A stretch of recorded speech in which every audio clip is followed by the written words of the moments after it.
मोक्षदा एकादशी व्रत कथा। नमस्कार भाइयों बहनों, जय मां गायत्री।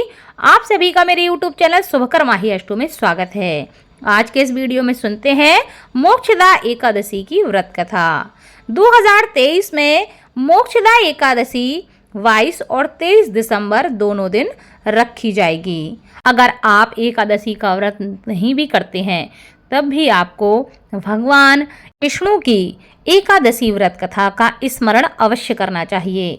माना जाता है कि जो लोग एकादशी का व्रत भी नहीं करते, अगर वह श्रद्धा पूर्वक कथा का स्मरण करते हैं तो भगवान विष्णु की उन पर कृपा बनी रहती है और उनके जीवन के सभी मनोरथ पूर्ण होते हैं। पौराणिक कथा के अनुसार युधिष्ठिर ने कहा कि हे भगवान, आप तीनों लोकों के स्वामी, सभी को सुख देने वाले और जगत के पति हैं। मैं आपको नमस्कार करता हूँ।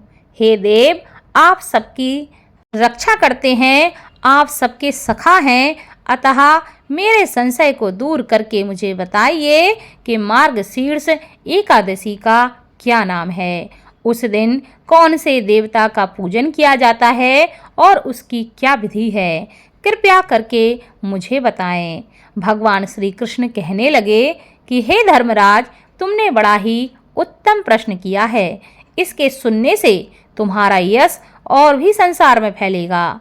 मार्गशीर्ष शुक्ल एकादशी अनेक पापों को नष्ट करने वाली है। इसका नाम मोक्षदा एकादशी है।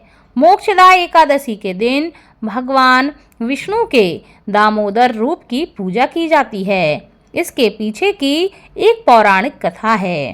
गोकुल नाम के नगर में बैखानस नामक राजा राज्य करता था।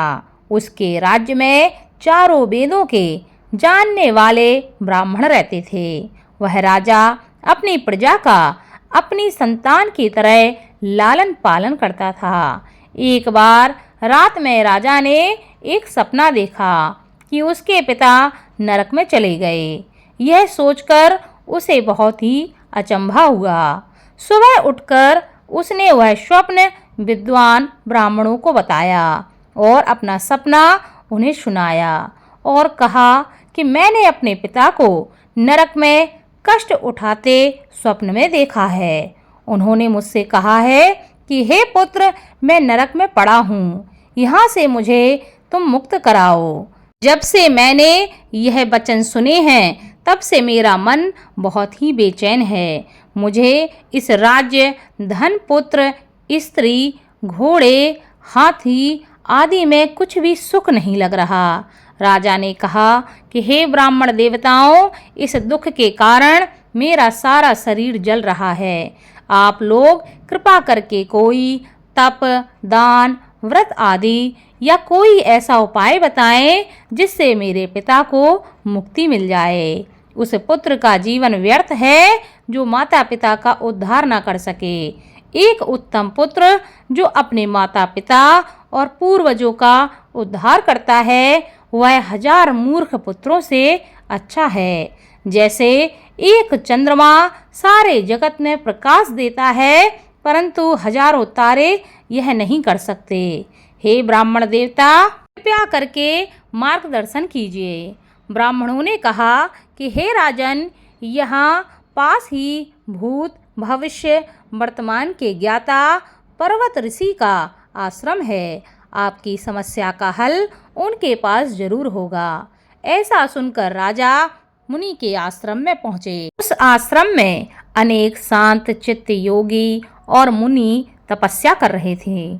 उसी जगह पर्वत मुनि बैठे हुए थे।